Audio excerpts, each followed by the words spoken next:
네, 안녕하십니까. 기초부터 시작하는 부수자 214자 정복하기 8번째 강의입니다. 자, 이제 얼마 남지 않았습니다. 8, 9, 10 3번의 강의 남았습니다.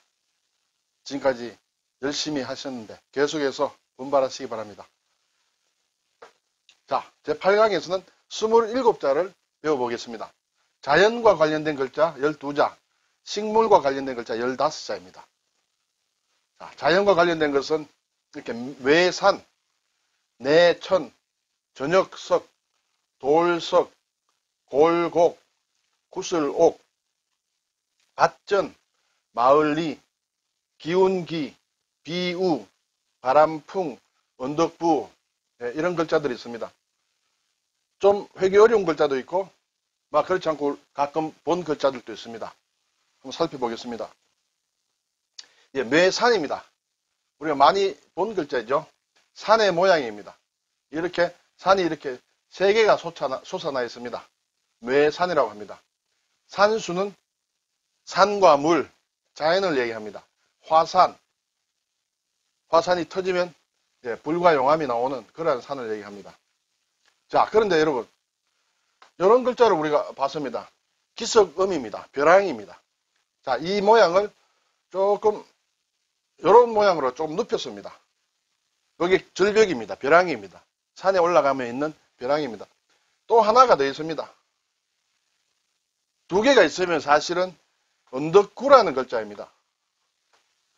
이게 언덕이라는 글자입니다. 벼랑이 하나가 있고 또 벼랑이 하나가 있고 밑에 땅이 있습니다. 이것이 세 개가 있으면 절벽, 언덕이 세 개가 있으면 이렇게 산이 되겠습니다. 외산입니다. 이 산 위에 이렇게 산이라는 글자가 있습니다. 이 산 위에 다시 언덕이 있습니다. 이 언덕이 산 위에 있습니다. 이것을 큰 산악이라고 합니다. 산이 있는데 그 위에 다시 또 언덕이 있어요. 그러면 큰 산악이라고 합니다.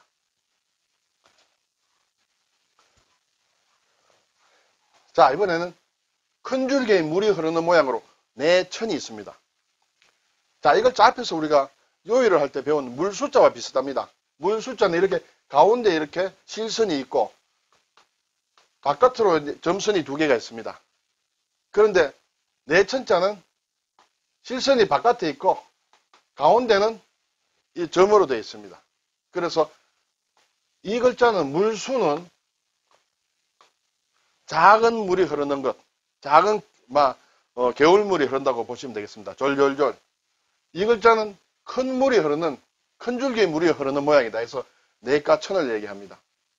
하천, 그러면 우리 강과 같은 그런 물줄기를 얘기합니다. 산천, 산과 강, 자연을 얘기합니다. 자, 여기에 내천에 머리혈이 붙어 있습니다. 내천에 우리 앞에서 배운 머리혈이 붙어 있습니다. 머리가 물이 흘러갑니다. 내가에 물이 흘러가는 데 따라서 이렇게 머리가 돌아갑니다. 그렇게 물이 흐르듯이 이렇게 머리가 돌아가는, 내 몸이 따라가는 그것이 순할 순자입니다. 그런데 이 아래의 글자를 보십시오. 아래의 글자는 이렇게 꼬부라져 있습니다. 이것이 개미허리 변천이라고 해서 같은 글자입니다. 주로 이 글자가 쓰이고 이 글자는 많이 쓰이지 않습니다. 자, 이것은 물이 큰 줄기의 물이지만 평탄하게 쭉쭉 빠지는 물이지만 이것은 이렇게 물이 흐름이 세서 이쪽으로 갔다가 때리고 다시 나오고 때리고 나오는 그런 모양으로 볼 수 있습니다. 물살이 좀 더 세다고 볼 수 있겠습니다. 그래서 이 개미허리 변천 아래에 불을 뜻하는 불화를 넣으면 불과 물에 의한 자연재앙을 얘기합니다. 그래서 재앙재라는 글자가 되겠습니다. 자, 내천자는 이렇게 하나, 둘, 셋 이렇게 적으면 되겠습니다. 이제 저녁석이란 글자입니다. 우리가 요일에서 볼 때 월요일 할 때는 달의 모양으로 해서 이렇게 달월입니다. 물론 경우에 따라서는 고기를 뜻하는 육달월이 되기도 합니다. 그런데 이렇게 저녁이 완전한 저녁이 되기 전에 달이 저 하늘에 떠오르기 전에 초저녁을 얘기할 때는 여기에서 획을 하나 뺍니다. 획을 하나 빼면 획이 하나만 있는 것이 됩니다. 이것이 저녁에 나타나는 초승달 모양이다. 이런 글자가 되겠습니다. 이걸 좀 눕혔습니다. 좀 눕혀 쓴 글자가 저녁석이라는 글자입니다. 자, 그런데 이렇게 두 개가 있는 달월이 달을 뜻하는 경우도 있지만 경우에 따라서는 고기를 뜻한다고 됐습니다. 그렇다면 획이 하나 빠진 이것도 고기를 뜻하는 경우가 있겠습니까? 있을 수 있다고 생각합니다. 네, 그래서 아침과 저녁은 조석이라고 합니다. 아침조와 저녁석에서. 저녁에 해가 이렇게 뉘어 기울어지는 것을 석양이라고 합니다. 기우는 저녁에 해를 얘기합니다. 자, 이렇게 이것이 저녁이라는 뜻입니다. 여기에 우리가 앞에서 배운 점복이라는 글자를 넣었습니다. 점복입니다. 점은 주로 아침에 칩니다. 아침에 정신이 맑을 때 점을 치는데 경우에 따라서 어쩔 수 없이 저녁에 쳐야 될 경우가 생깁니다. 그때 치는 점은 예외적인 거다 해서 밖을 얘기합니다. 통상적인 것을 벗어난 예외적인 것을 해서 밖외를 뜻합니다. 자, 이것이 저녁을 뜻하지만 고기를 뜻할 수도 있다고 했습니다. 육달을 해서 획이 하나 빠진 걸로 보면 이것이 고기입니다. 고기가 두 개나 있습니다. 이것이 많다는 뜻입니다. 많을 다가 되겠습니다. 아래의 글자는 돌석입니다. 앞에서 본 자, 우리가 이런 기슬을음이 있습니다. 기슬음입니다. 절벽을 뜻합니다. 이 절벽 아래에 돌이 굴러 떨어졌다는 그런 모양입니다. 이것이 모양이 바뀌어서 이렇게 됐습니다. 하나, 둘, 셋, 넷, 다섯 이렇게 적으면 되겠습니다. 목석은 나무와 돌을 뜻합니다. 우리가 사람도 저 사람 목석 같은 사람이야 하면 나무나 돌처럼 별 감정을 드러내지 않는 그런 무감각한 사람을 일으켜서 목석 같은 사람이다. 그렇게 얘기도 하기도 합니다. 옛날에는 돌로 이렇게 도구를 만들어 쓰던 시대가 있습니다. 돌로 만든 도구를 석기를 하고 그것을 사용하던 시대를 석기 시대라고 합니다. 자, 돌이 있는데 이 앞에 손을 뜻하는 제방변을 붙여보겠습니다. 손으로 돌을 드러냅니다. 이렇게 돌이 많은 밭이에요. 그래서 밭을 일구기 위해서 돌을 다 드러냅니다.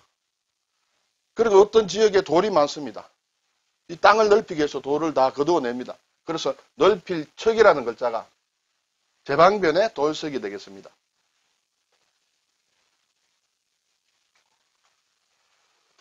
자, 이번에는 구슬옥이라는 글자입니다. 구슬옥. 자, 옥을 세 개의 옥을 끈으로 묶은 모양이라 했는데 이건 보니까 세 개가 넘습니다. 자, 이 획에서는 세 개의 옥입니다. 세 개의 옥을 끈으로 묶은 모양이다 해서 이런 모양이 됩니다. 이런 모양인데 점줄을 하나 찍습니다. 찍어서 구슬옥이다 그렇게 얘기를 합니다. 여러분, 구슬이란 무엇입니까? 구슬은 공과 같은 둥근 것을 구슬이라고 합니다. 자, 그럼 옥이라고 할 때 옥은 다 둥근 것이냐? 그렇지 않습니다. 옥의 모양은 여러 가지입니다. 옥이란 것은 모양을 뜻하는 것이 아니라 재질을 뜻합니다. 그래서 구슬처럼 만든 것을 옥으로 구슬처럼 만들면 그것이 구슬이고, 그렇지 않고 예를 들어서 이렇게 가락지처럼 만들면 이것은 환이라고 합니다만 이것도 구슬로 만들 수 있습니다. 그래서 구슬의 옥은 모양이 아니라 재질을 뜻한다. 옥돌을 뜻한다. 그렇게 생각하시면 되겠습니다. 그래서 옥석은 옥과 돌입니다. 옥은 귀한 돌입니다. 석은 흔히 많이 늘려져 있는 그런 흔한 돌을 얘기합니다. 그래서 귀한 것과 그렇지 않은 것을 뜻할 때 옥석이라고 합니다. 백옥. 옥에도 색이 여러 가지 있습니다. 그래서 여기에서는 흰 옷은 백옥이다. 백옥 같은 피부, 뭐 그런 얘기도 있습니다만. 자, 아래의 글자는 큰 도끼의 모양입니다. 우리가 선비사를 할 때 선비사는 작은 도끼라 했습니다. 작은 도끼인데 위에 선이 하나 더 있어서 이제 큰 도끼가 됐습니다. 큰 도끼는 왕의 권위를 상징하는 것입니다. 실전에서 이렇게 싸우는 무기가 아니라 왕의 권위를 상징하는 모양의 도끼를 가지고 그 모양을 임금왕이라고 합니다. 그런데 구슬옥이 다른 글자와 합쳐서 붓으로 쓰일 때는 이 점을 없애고 임금왕으로 쓰기도 합니다. 그래서 이 글자는 임금왕이란 글자와 함께 구술옥변이라는 그러한 부수로서의 기능과 부수 이름이 있습니다. 자, 대왕이라 하면 아주 위대한 왕을 얘기합니다. 세종대왕이나 광개토대왕처럼. 왕자는 왕의 아들입니다. 예, 다음에 왕이 될 사람을 말합니다. 자, 여기에 이런 글자가 있습니다. 구술옥변의 볼견자입니다. 이것은 구술을 보면, 자세히 보면 구술에 있는 결이 나타난다 해서 나타날 현이 되겠습니다. 구술을 본다는 그런 뜻입니다. 그리고 구술옥변에 마을리를 쓰면 구슬을 잘 닦으면 또는 옥을 잘 닦으면 여기에 마을의 논에 이렇게 논둑 길이나 이런 것이 다 나타나듯이 결이 나타난다는 뜻으로서 다스를 리라고 합니다. 이런 경우에는 나타날 현이나 다스를 리는 임금왕자를 썼지만 구슬을 뜻하는 구술옥변이 되겠습니다.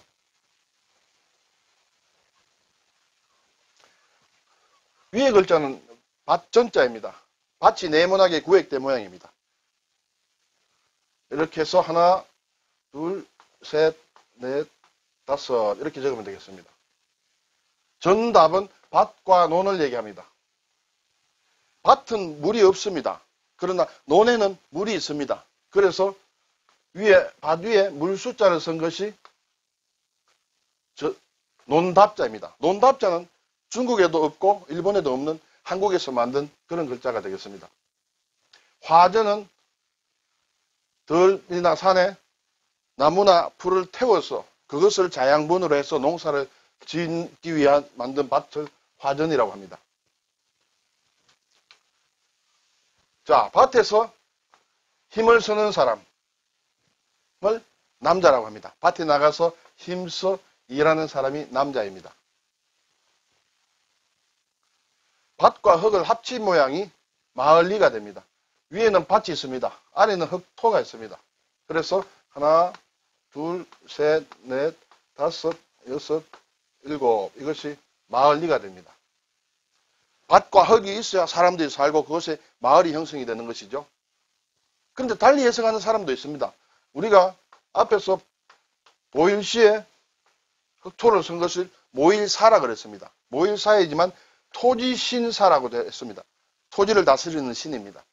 그래서 이 글자를 마을과 흙, 밭과 흙, 그것이 아니라 밭과 토지신, 밭이 있고 그 땅을 관장하는 토지신이 있어야 마을 사람들이 모이고 마을이 생긴다 해서 마을리라고 설명하는 사람들도 있습니다.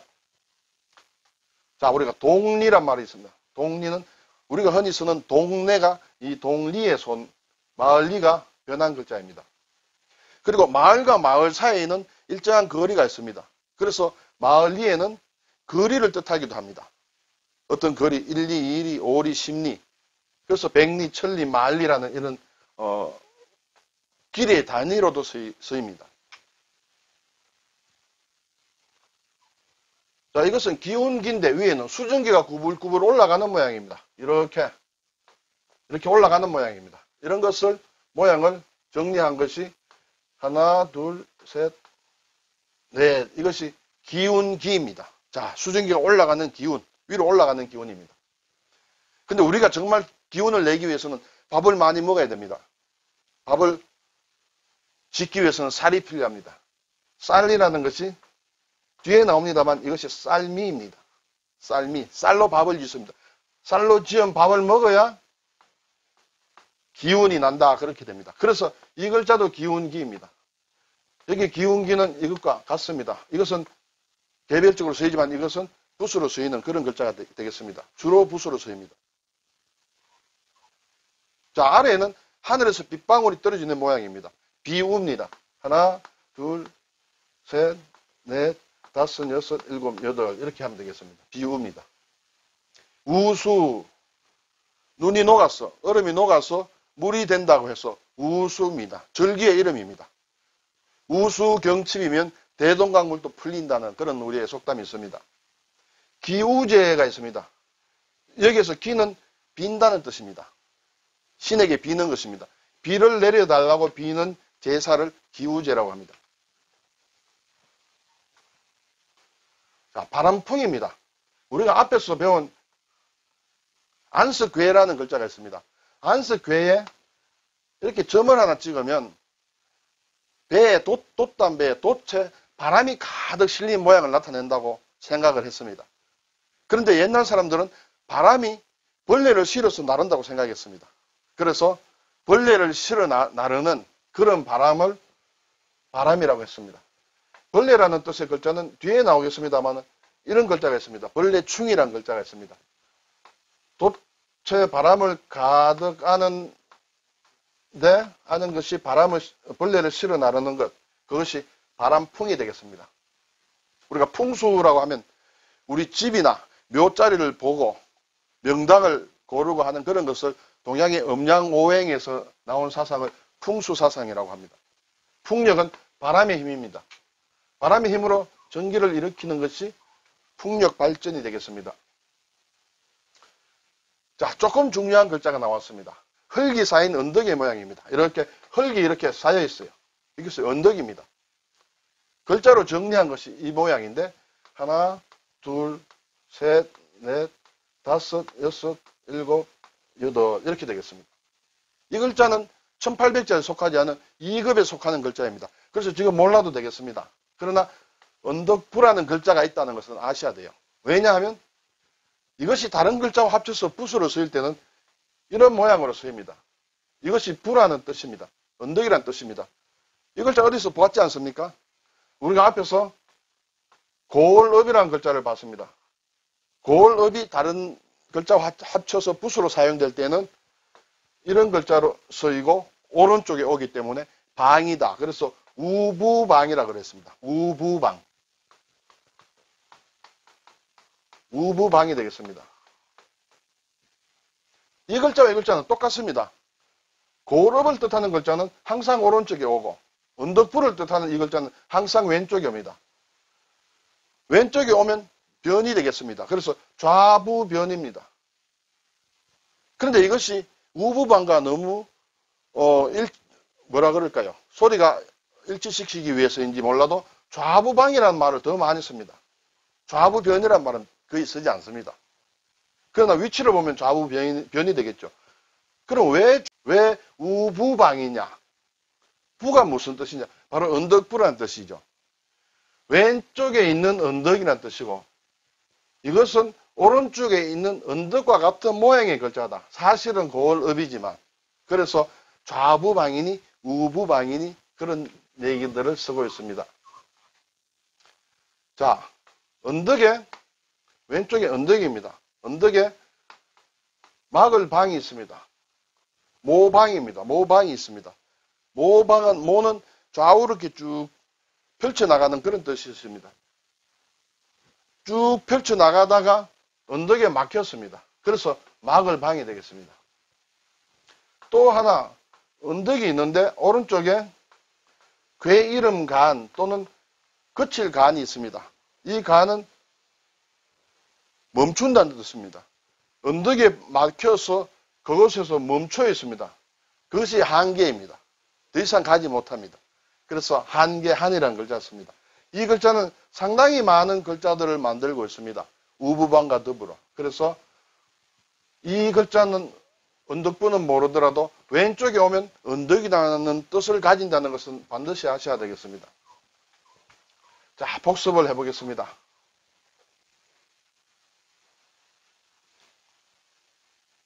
일시정지를 하시고 읽고 써보시기 바랍니다. 낱말 읽기입니다. 예, 글자 만들기입니다.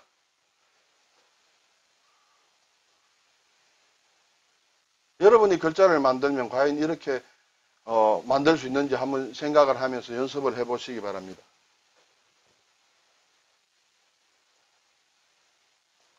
그 다음에는 식물에 관한 글자입니다. 자, 좀 복잡한 핵이 많이 있습니다. 싹 철을 얘기합니다. 싹이 돋아난, 떡잎이 돋아나는 것은 싹이 난다. 싹철이라고 얘기를 합니다. 왜 철이라 그럴까요? 싹은 아무 때나 돋아나지 않습니다. 봄철이 돼야 됩니다. 철이 돼야 돋아납니다. 그래서인지 몰라도 철이라고 읽습니다. 이 싹이 두 개 모였을 때 그것을 풀이라고 합니다.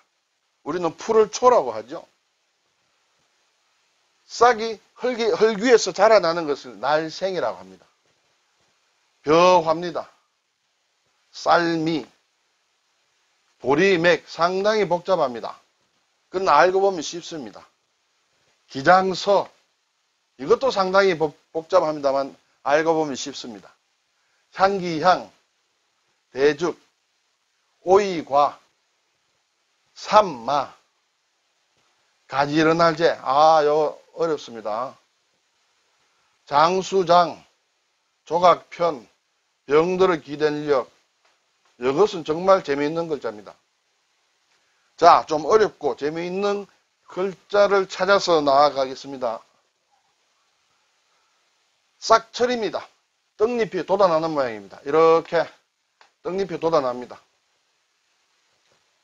하나, 둘, 셋 이렇게 적으면 되겠습니다. 이것이 이 싹이 흙에서 돋아납니다. 흙에서. 이 모양이 바뀐 것이 날생입니다. 예, 날생, 나다 할 때 흙에서 싹이 자라는 모양입니다. 생명이다, 생수다. 많이 쓰고 있습니다. 생일이다.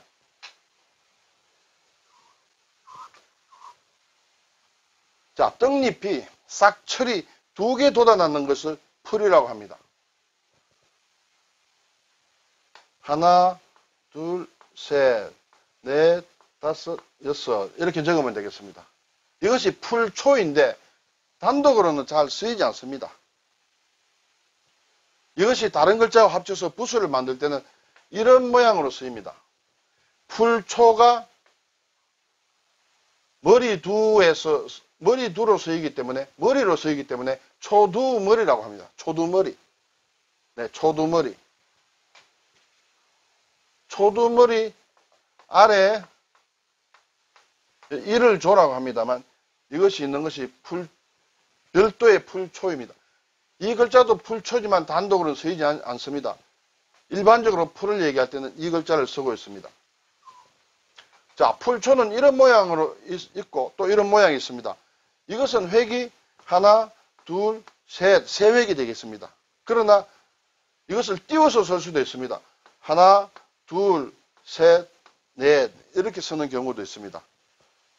어떻게 써도 상관이 없습니다. 똑같은 글자입니다. 자, 이제 벼화입니다. 벼는 익으면 이렇게 고개를 수그립니다. 벼가 익어서 처진 모양입니다. 자, 이 글자가 물론 쉽습니다. 삐침하고 아래 나무목으로 하면 되겠습니다. 물론 벼가 나무는 아니죠. 물론 쌀나무라고 하는 아이들도 있습니다만 모양은 쌀나무인 것 같습니다. 이렇게 나무목이 있는데 위에 벼가 익어서 처진 모양이라서 삐침이 있는 것이 벼화다 이렇게 생각하시면 됩니다. 자, 벼를 이렇게 내 것으로 거둡니다. 추수를 합니다. 그것은 내 것입니다. 그래서 사사사가 되겠습니다. 원래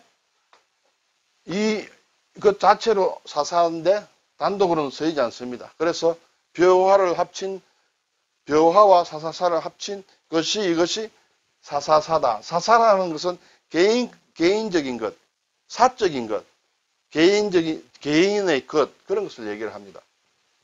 자, 벼를 칼로 베니다. 성칼도, 칼도방으로 넣게 되면 벼를 낫으로 또는 칼로 이렇게 추수를 하면 나의 양식이 됩니다. 그래서 이롭습니다. 이로울 리자입니다. 그런데 칼로 이렇게 뱀으로 싹둑싹둑 자를 수 있습니다. 날카롭기 때문에 그렇습니다. 그래서 날카로울 리라는 뜻도 가지고 있습니다. 예리하다 할 때는 이것이 날카롭다는 뜻이 되겠습니다. 아래의 글자는 쌀미입니다. 저것도 기본적으로는 나무목에서 목의 기본적인 형태를 가지고 있습니다. 여기에 점주와 삐침이 있습니다. 필순대로 써보겠습니다. 하나, 둘, 셋, 넷, 다섯, 여섯 이렇게 되겠습니다. 이것을 흔히 88이라고도 합니다. 위에 이 부분을 이렇게 표시를 하면 8이 되겠습니다. 그리고 가운데 10이고 아래에 다시 10이 됩니다. 그래서 쌀을 추수를 하기 위해서는 88분의 손이 가야 된다 하는 그렇게 얘기를 하기도 합니다. 그래서 사람의 나이 88세를 미수라고도 합니다. 자, 흰쌀은 백미가 됩니다. 그리고 쌀을 껍질을 벗길 때, 도정을 할 때 완전히 벗기지 않고 그 껍질만 살짝 벗겨서 색이 조금 거무스레한 쌀을 현미라고 합니다. 자, 쌀이 이렇게 있습니다. 쌀이 있는데 착받침을 붙여보겠습니다. 착받침은 간다는 뜻입니다. 쌀을 이렇게 뿌렸습니다. 쌀을 뿌려서 쌀이 여기저기로 흩어다닙니다. 미혹할 미입니다. 어디로 가야 될지 알 수가 없습니다. 미로 할 때서는 미혹할 미가 되겠습니다. 자, 이제 보리라는 뜻의 맥이 나왔는데 정말 글자가 어려운 것입니다. 자, 벼는 벼화자였습니다. 이렇게. 보리는 옛날에 원래 어떻게 썼냐 하면 이렇게 하나, 둘, 셋, 넷, 다섯, 여섯, 일곱, 여덟. 이것이 보리였습니다. 이것이 벼였습니다. 벼는 익으면 이렇게 고개를 숙입니다. 그러나 보리는 그렇지 않습니다. 보리는 꼿꼿이 섭니다. 그래서 내려오는 획이 없습니다. 이것이 보리였습니다. 그런데 옛날 중국 중원에는 보리가 없었습니다. 그래서 다른 잡곡으로 생활을 했는데 서역에서, 서쪽 지방에서 보리가 전해져 왔습니다. 서쪽에서 온 것이라고 해서 이 보리가 온다는 뜻으로 바뀌었습니다. 그래서 이제 보리를 뜻하는 글자를 새로 만들어야 했습니다. 이 보리를 뜻하는 글자가 오다는 뜻으로 바뀌어서 새로 이제 보리라는 글자를 만들어야 했습니다. 그래서 이 모양과 같은 여기에서 원래에다가 온다는 뜻의 글자에 발을 뜻하는 글자를 넣었습니다. 우리가 발을 뜻하는 글자가 이렇게 앞에서 두 개 있었습니다. 이 두 개는 크게 이렇게 따지지 않아도 되겠습니다. 이것은 발을 뜻하는 글자인데 중간에 이렇게 끝까지 가지 않고 좀 끊어진 모양입니다. 좀 끊어진 모양입니다. 그래서 이것을 보리맥으로 했습니다. 왜 발을 넣었을까요? 보리를 가을에 심으면 겨울 되면 땅이 얼어서 부풀어 오릅니다. 그것을 제대로 밟아주지 않으면 얼어서 이제 보리 농사가 되지 않습니다. 그래서 보리는 밟아야 된다 해서 발을 뜻하는 글자를 넣었습니다. 그래서 보리맥이 되었습니다. 맥은 맥주라는 글자를 만들죠. 보리로 만든 술입니다. 소맥이라는 것은 밀을 얘기합니다. 자, 우리가 앞에서 얼굴 납면을 배웠습니다. 납면인데 여기 앞에 보리를 뜻하는 글자를 넣었습니다. 이렇게 했습니다. 이것이 밀가루 면입니다. 국수를 말하는 밀가루 면이 되겠습니다. 이것은 1800자에 들어오지 않습니다. 그냥 이런 글자가 있다는 것을 아시면 되고 보리 가루로 만들어서 발음이 면이다. 그래서 밀가루 면이다. 는 것을 참고로 알아주시기 바랍니다. 자, 온다는 뜻으로 레가 바뀌어서 내일은 오는 날입니다. 아직 오지 않았지만 이제 곧 올 날을 내일이라고 합니다.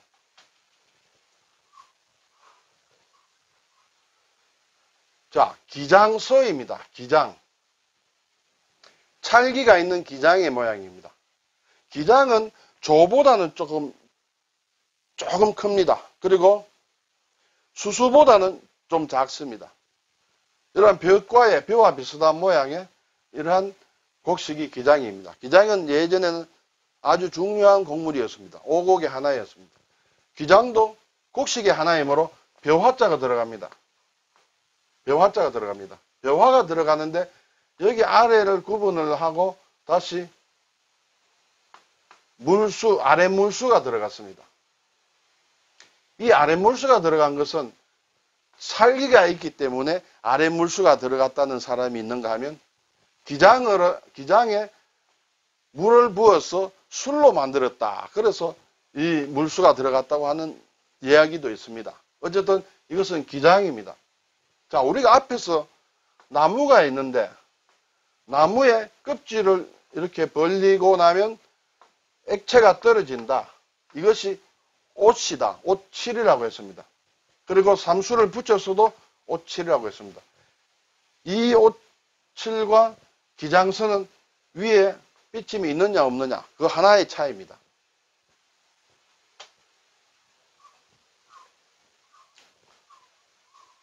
자, 향입니다. 향수 또는 향기 할 때 쓰는 향입니다.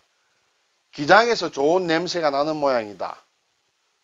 그리고 또는 벼로 밥을 지어서 그 밥을 먹을 때 나는 향이다. 배가 고플 때는 밥 냄새가 가장 좋은 향기가 되겠습니다.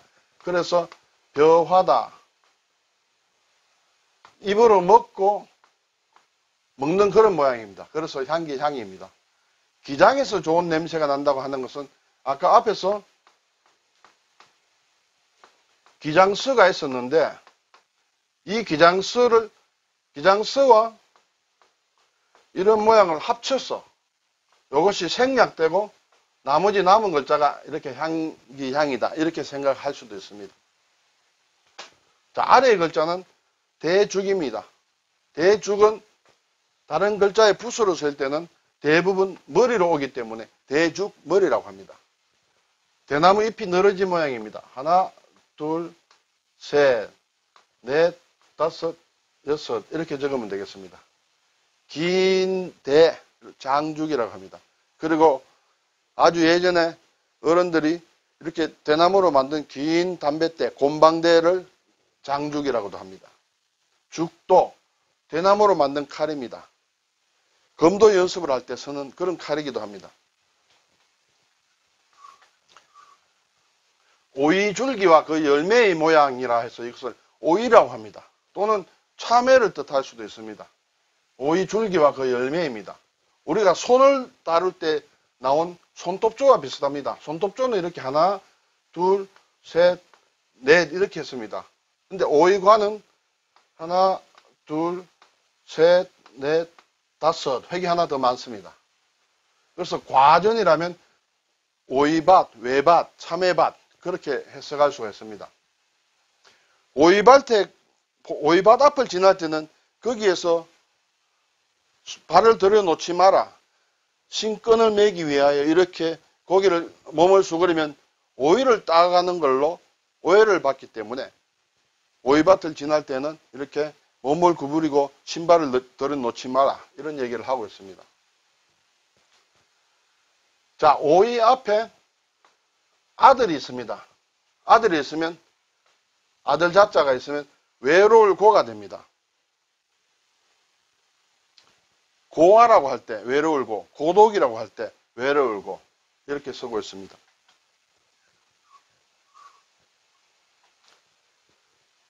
위에 글자는 삼마입니다. 삼배. 삼껍질을 벗겨 처마에 넣어 말리는 모양입니다. 자, 이것이 이것이 기술음입니다. 이것은 집음입니다.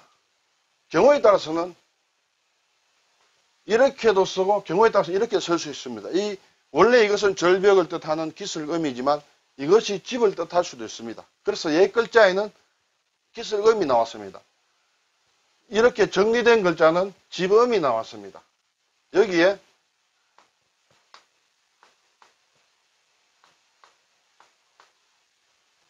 삼마, 이것이 삼껍질을 벗겨 처마에 넣어 지붕 처마에 넣어 말리는 모양입니다.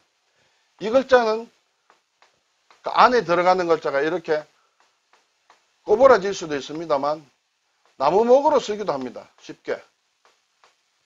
같은 글자로 보시면 되겠습니다. 그래서 3으로 만든 것은 마직물, 천을 마직물이라고 합니다. 신라 경순왕의 마지막 임금 경순왕의 아들은 나라가 망한 것을 슬퍼해서 베옷을 입고 마이를 입고 금강산으로 갔습니다. 그래서 그분을 마이태자라고 하죠. 쌈은 또 이렇게 부드럽게 하기 위하여 돌에 갑니다. 이 쌈말을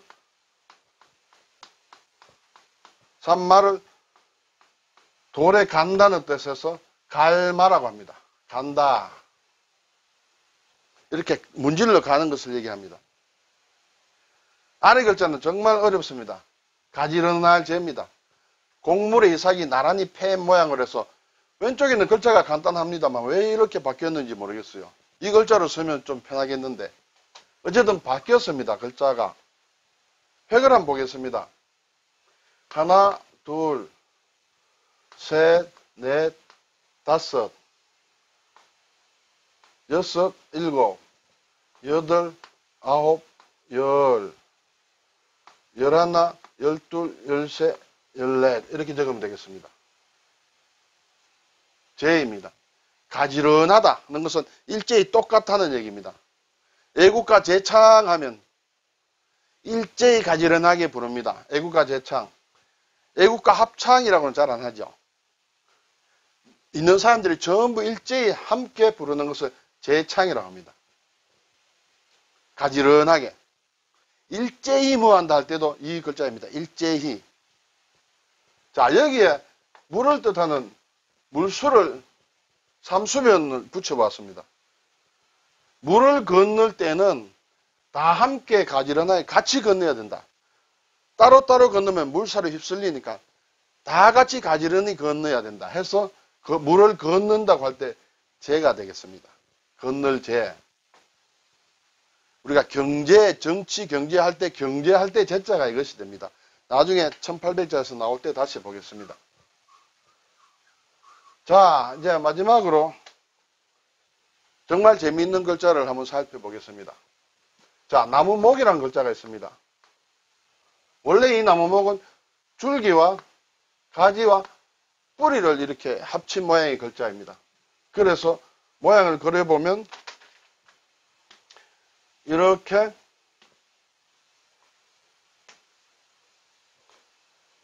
이렇게도 그릴 수 있습니다. 자, 이 나무를 가운데에서 세로로 이렇게 잘랐습니다. 자르면 남는 것은 왼쪽에는 이렇게 남고 오른쪽에는 이런 모양이 남습니다. 이 왼쪽 글자가 나무 조각장이 되고 오른쪽 글자가 조각편이 됩니다. 합치면 나무 조각입니다. 자, 나무 조각이므로 조각이 다 들어갔습니다. 오른쪽에는 조각편, 왼쪽에 있는 것은 나무 조각장 이래 됐습니다. 장수장변이라고도 합니다. 왜냐하면 이 글자를 써서 장군을 뜻하는 장수장이라는 글자의 변어로 쓰이므로 장수장변이라고도 합니다. 자, 나무 조각장을 보겠습니다. 이렇게 하나, 둘, 셋, 넷 이렇게 되겠습니다. 조각편을 보겠습니다. 하나, 둘, 셋, 넷 이렇게 되겠습니다. 그래서 하늘에 떠 있는 한 조각의 달이다 하면 편월이라고 합니다. 그리고 나무 파편을 목편이라고 합니다.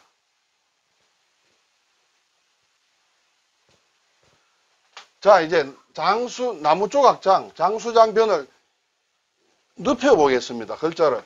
눕혀보면 이렇게 됩니다. 이것은 평상, 침상, 침대 같은 것이 모양이 됩니다. 상이 됩니다. 자, 이 모양을 좀 간단하게 하면 이렇게 될 수 있습니다. 상입니다. 사람이 눕는 상입니다. 이런 글자가 앞에 있었습니다. 돼지해 머리 두. 건물의 꼭대기나 사람의 머리를 나타낼 때 쓰는 돼지의 머리 두입니다. 이 상에 사람이 누워 있습니다. 상에 사람이 누워 있습니다. 왜 누워 있을까요? 아파서 누워 있습니다. 자, 이 글자를 세우겠습니다. 글자 세우는 것이 가끔 있습니다. 눈목자를 사람이 눈처럼 생긴 것을 세워서 이렇게 눈목으로 만들었습니다. 이 글자도 이렇게 세워보겠습니다. 세워보면 이런 글자가 되겠습니다. 이것이 병들어 기댈 역입니다. 자, 병들어 기댈 역, 정말 처음 듣는 글자일 수 있습니다. 병질안, 이것도 처음 듣는 글자일 수 있습니다. 이름은 소리는 몰라도 뜻만 알면 되겠습니다. 병과 관련된 글자는 다 이것이 들어갑니다. 하나, 둘, 셋, 넷, 다섯. 병과 관련된 글자는 다 이것이 들어갑니다. 자, 그래서 이런 글자가 있습니다. 병이란 것이 있습니다. 가벌병정할 때 병입니다. 여기에 넣습니다. 이 안에 넣으면 이것이 병이란 이 소리값을 그대로 가져가서 병이라고 합니다. 우리가 말하는 병입니다. 여기에다가 우리가 가죽피를 넣습니다. 가죽피. 가죽피를 넣으면 피부병 또는 피곤하다 할 때 피자가 됩니다. 가죽으로 피부에 생기는 병 또는 피곤할 피자, 그렇게 되겠습니다. 지칠 피. 자, 여기에 창수를 넣습니다. 창수를 넣으면 연병, 전염병, 연병역입니다. 병과 관련된 글자는 전부 이 글자가 들어간다는 걸 아시면 되겠습니다. 저는 재미있는데 여러분 어떠신지 모르겠습니다. 자, 복습을 하겠습니다. 이번 시간 참 많은 글자를 배웠습니다. 낱말 읽기 연습입니다. 일시정지를 하시고 뜻이 조금 이상하다 하는 글자는 반드시 사전을 한 번은 찾아봐 주셔야 됩니다. 글자 만들기입니다.